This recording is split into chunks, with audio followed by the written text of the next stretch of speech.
Mr. Trump also says that he is adding agricultural products from Canada to his growing list of tariff targets. Posting on social media, Mr. Trump says that the great farmers of the United States should prepare to, quote, start making a lot of agricultural products to be sold inside of the United States. He says the additional tariffs will go on external products starting on April 2nd. This is a policy that has been tried before, and the Consumer Choice Center's Bill Wurtz joined us for more.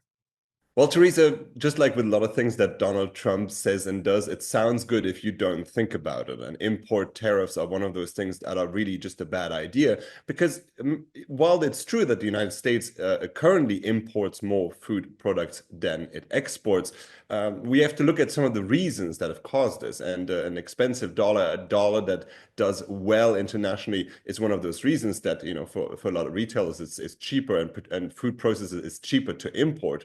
But we also have to consider that American farmers do export a significant amount also.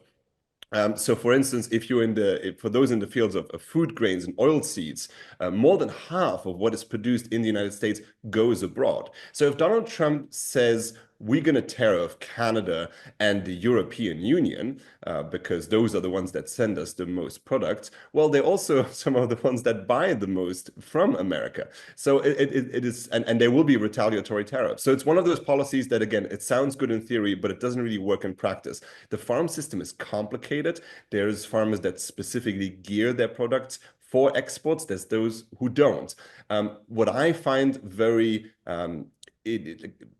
what I find very telling about this is that farmers that have traditionally been very loyal to the Republican Party have not really been consulted. This is an idea that Donald Trump just came up with, and then he tweets it out and posts it out there, and he hasn't looked at the ramifications that this will have on American farmers. If you want to do these kind of policies, you're going to have to do some impact assessments and talk to experts and actually think about it before you implement it. This has been import tariffs have been tried all over the place, and as Europeans, we know that a lot of the tariff barriers that we have imposed also don't really work. It makes food more expensive for everyone. But I think the most telling example is Argentina, which is currently trying to unwind its tariff policy. So Argentina does not only just charge a 22% import tariff, it even charges almost a 30% export tariffs for its farmers. So it really tries to rely on itself completely. And if anyone has just sort of been looking at food price inflation in Argentina, which at least before the election of President Milei was at about 187%, everything has just become incredibly expensive because there's not this diversification in the local production that you would imagine. You think sometimes, well, why don't we just make everything ourselves if we're a big country? But that's not really how the food supply chain works. Some of the things you can't really make at home. Some of the things you might have a bad harvest, and it's good to rely on imports. It's good to rely on imports for inputs for your farmers. So Argentina really has tried this. And now the current government is really trying to unwind it.